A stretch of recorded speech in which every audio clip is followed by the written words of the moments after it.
Distract them.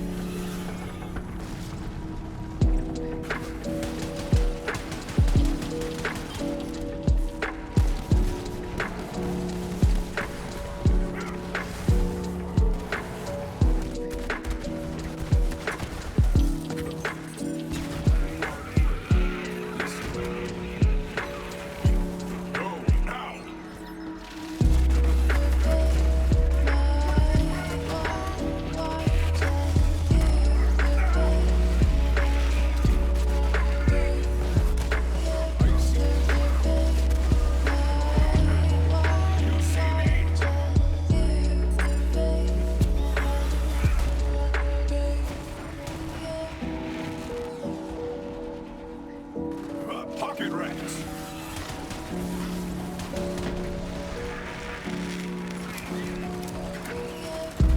You there. How are your last breaths going?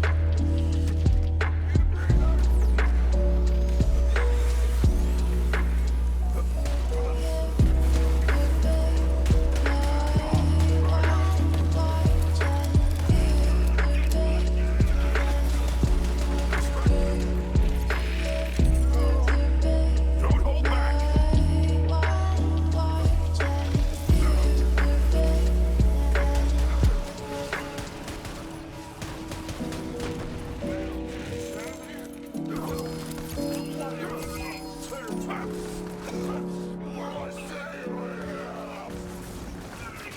Alright guys, so here we are at the build. So real quick before we delve any further into this, I gotta give a huge shout out to a huge thank you to the homie Dakquan. If you guys are ever struggling for some like super like strong flag builds, he's definitely the guy for that. Dude's got all types of really high end tier amazing flag builds, and this build that I have here is highly based off his most recent one. I'll leave a link to that video at the top of the description, as well as to a link to his channel at the top of the description in this video. So please make sure to go show the homie Dakquan some love and support. Dude's a straight up pimp for all flag players out there, and really helps us out a lot. So with that being said, let's go ahead and run it down real quick. Obviously we're using a Rakk attack build. This is the same exact build I used yesterday in yesterday's video on the true takedown solo. So running through down, we got Leave No Trace, 3 for 3, 5 for 5 at Interplanetary Stalker, 3 out of 5 at Hunter's Eye, 2 out of 3 in the head count. We have 2 from our class mod into here. Maxed out 2 Fang, maxed out Big Game, and the Most Dangerous Game. That just helps. Most Dangerous Game helps, is a really good kill skill, gives us some good quality gun damage and critical hit damage after we kill a badass named enemy. A Big Game just, makes our hunter skill effect even stronger. I mean, the duration doesn't help the Rakk attack that much, but I mean, it's still good to max these 2 out. Grim Harvest, this is literally from our class mod, don't put anything into it. Galactic Shadow and Megavar, obviously. And then for our racks, Flock and Load and Faulkner's Feast for some health regen. And then we have the Scorcher for the bonus elemental damage. If you want the damage reduction, you can. But I feel like for Rakk attacks, it's best to go with the Spider and Scorcher to max out your ASEs. Because that's generally why you run a Rakk build.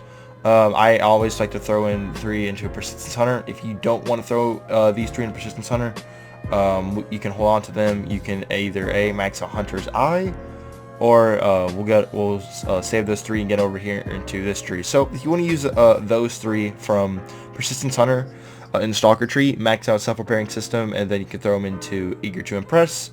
But regardless, if you are copying it point for point, then you're going to go have 1 in the Self-Repairing System, 1 into Eager to Impress, just for the kill skill effect. All my BFFs, I generally don't use this. I'm running this now to keep the pet actually alive more often, which definitely helps out a lot. 5 out of 5 Nefarious Attack, obviously max out this one out. Turn channel and run, regen and health, regen and damage reduction while moving, and while still we get the fire rate and the gun damage. Really good. Licking the Wounds, obviously. Fast and Nefarious, while above half health, flex, gun damage, and movement speed are increased, and our pet gains increased damage, 25% extra gun damage and 10% extra movement speed while above half health, which will be up very often. Most of the time you'll be above half health for sure. Rage and Recover, kill skill after killing an enemy. Fl4k and Flex Pet, regenerate health for a few seconds. Max that out, 5 out of 5, yeah. And then, second capstone, Power Inside, it, 25% extra damage. If our health is doubled, damage is doubled to 50% every time we activate an action skill. Obviously with a Rakk attack build, that'll be very, very often.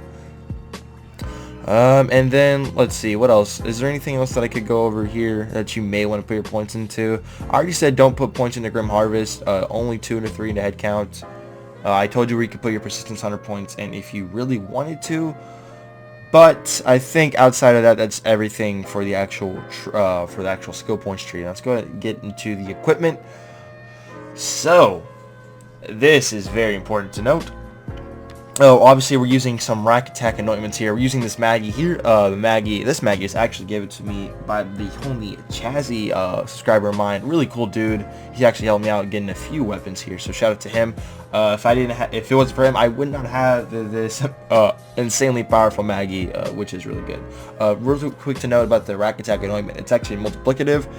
Pretty sure that per Rakk that hits enemy, that's an extra 100% damage. Which allows for insane melting capabilities here. Obviously the Maggie's a really good pistol overall, and because it shoots like, you know, it's times 6 damage, that'll really help out with our ineffable knowledge. Plus with our ASEs, we'll be applying dots a lot and having our consecutive hits buff up most of the time for sure. Let me not look at that gun. Brainstormer, I run a lifesteal Brainstormer once again to keep us the sustainability. As I said, we will be above half health most of the time for the power inside to proc. Or we'll be at full health most of the time for power inside to proc, and we'll be above half health for the Fast and Furious to proc. Mostly because this Brainstormer, if you couldn't tell by the raid footage, this is an absolute clutch necessity inside of the raid. If it wasn't for that gun, or for this gun, I probably would not have been able to solo it, just because the lifesteal from this thing and the Brainstorm overall, it's such a good gun.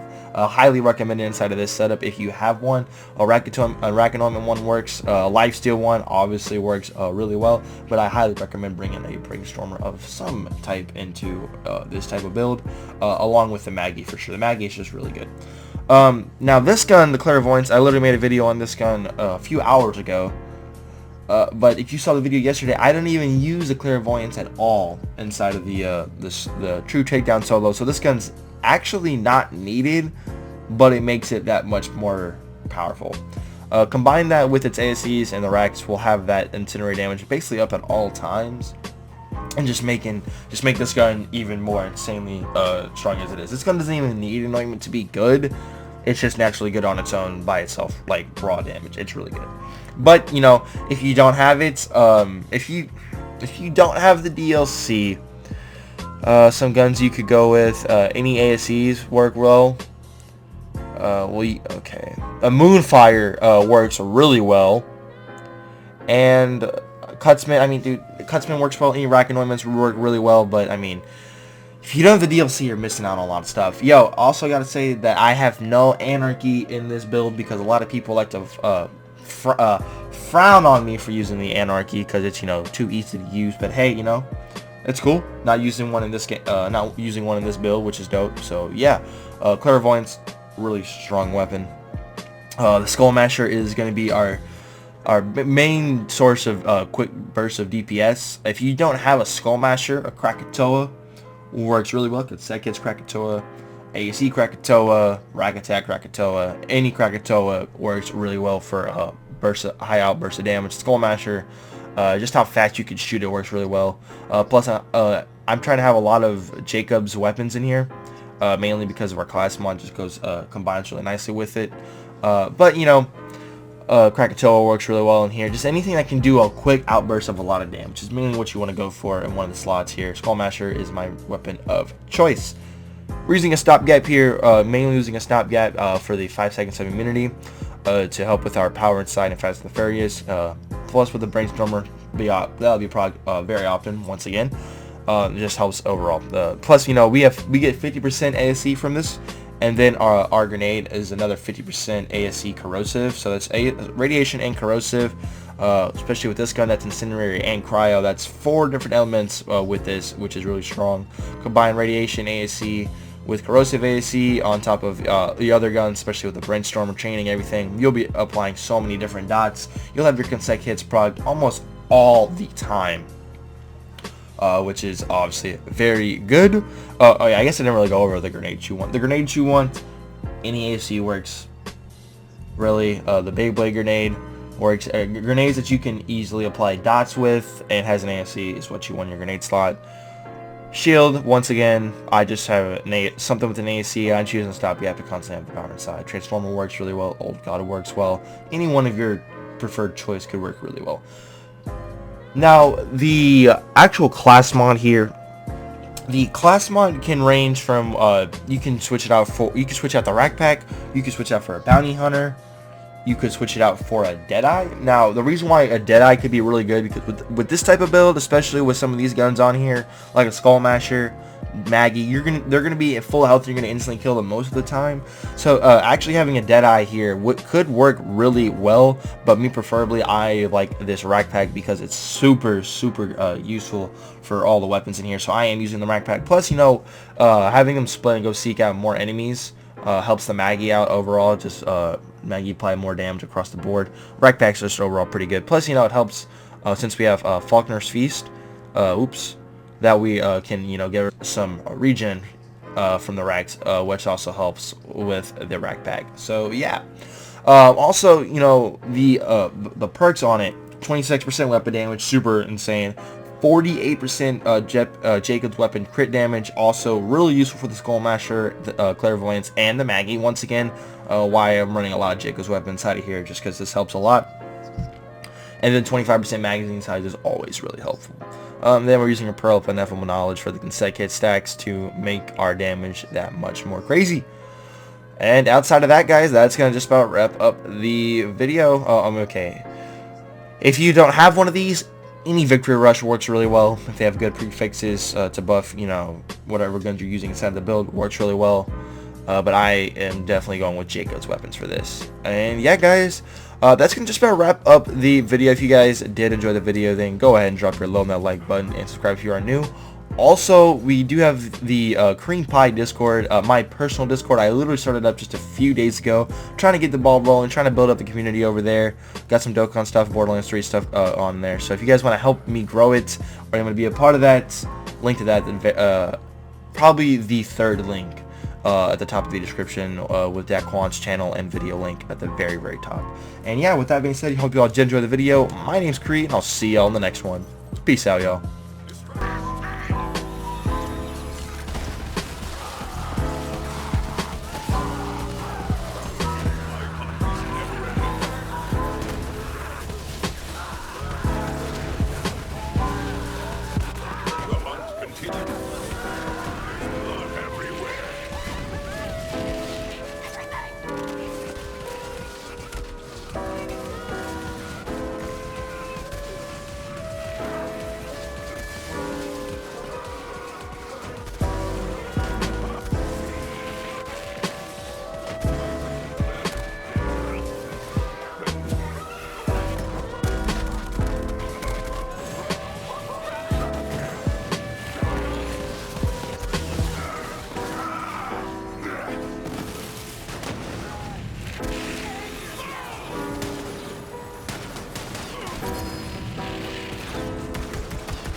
Invincible!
left me all